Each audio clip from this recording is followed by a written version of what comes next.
জাগমা দুর্গা 2025-এর পুজো পরিক্রমা রাউন্ড 1 নিয়ে আমি শ্রেষ্ঠা এই মুহূর্তে চলে এসেছি বাঘাযতীন বিবেকানন্দ মিলন সংঘে। দেখে নেব কতটা এগোলো তাদের পুজো প্রস্তুতি।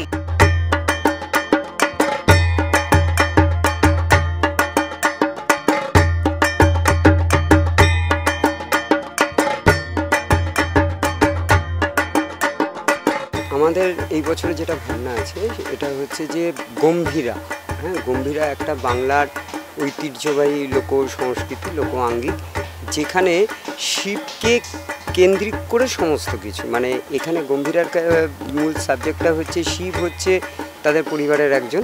এবার সেই গম্ভীরার কনসেপ্ট নিয়ে এই বছর আমাদের একটা গ্রামীণ ভাবনার কোলাজ আছে, যেখানে আপনি দেখে থাকবেন এখানে আমরা শিবের বিভিন্ন নৃত্যের মানে অঙ্গভঙ্গিগুলোকে আমরা তুলে ধরেছি। তার পাশাপাশি আবার গমিরা আর গম্ভীরা, যে গম্ভীরার মুখোশ, গম্ভীরার পারফর্ম, এই গম্ভীরার পারফর্ম এখানে আমাদের লাইভ পারফর্ম হবে।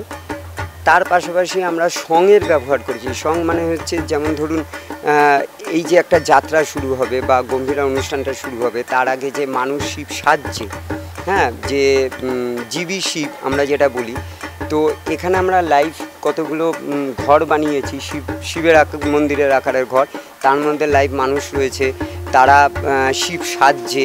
তো এইভাবে আমরা পুরো কনসেপ্টটাকে দাঁড় করিয়েছি। বেসিক যেটা দেখাতে চেয়েছি সেটা হচ্ছে এই গম্ভীরা, যেটা মালদা জেলার অন্তর্গত, তার পার্শ্ববর্তী অঞ্চল জুড়ে মহানন্দা নদীর তীরে যেভাবে গড়ে উঠেছে, আমরা সেই পটভূমিকায় দাঁড়িয়ে আমরা পুরো ব্যাপারটাকে এস্টাবলিশ করছি। প্রতিমার মধ্যে গম্ভীরার কিছুটা মিশ্রণ রয়েছে আর কিছুটা আমাদের একটা কাল্পনিক ভাবে মিশ্রণ রয়েছে, যেখানে অ্যাকচুয়ালি গম্ভীরার মধ্যে আমরা যেটা পাচ্ছি হচ্ছে মুখোশের একটা ব্যবহার পাই, কিন্তু মায়ের প্রতিমার মধ্যে আমরা মুখোশের ব্যবহার করিনি।